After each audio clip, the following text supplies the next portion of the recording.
অমলকান্তি, নীরেন্দ্রনাথ চক্রবর্তী। অমলকান্তি আমার বন্ধু। স্কুলে আমরা একসঙ্গে পড়তাম। রোজ দেরি করে ক্লাসে আসতো, পড়া পারত না। শব্দরূপ জিজ্ঞেস করলে এমন অবাক হয়ে জানালার দিকে তাকিয়ে থাকতো যে দেখে ভারী কষ্ট হতো আমাদের। আমরা কেউ মাস্টার হতে চেয়েছিলাম, কেউ ডাক্তার, কেউ উকিল। অমলকান্তি সেসব কিছু হতে চায়নি। সে রোদ্দুর হতে চেয়েছিল।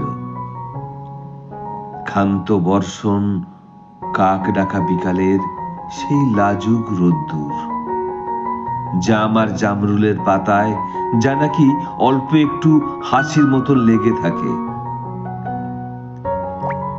আমরা কেউ মাস্টার হয়েছি, কেউ ডাক্তার, কেউ উকিল। অমলকান্তি রোদ্দুর হতে পারেনি। সে এখন অন্ধকার একটা ছাপাখানায় কাজ করে। মাঝে মাঝে আমার সঙ্গে দেখা করতে আসে, চা খায়, এটা ওটা গল্প করে, তারপর বলে, উঠি তাহলে। আমি ওকে দরজা পর্যন্ত এগিয়ে দিয়ে আসি। আমাদের মধ্যে যে এখন মাস্টারি করে, অনায়াসে সে ডাক্তার হতে পারত। যে ডাক্তার হতে চেয়েছিল, উকিল হলে তার এমন কিছু ক্ষতি হতো না।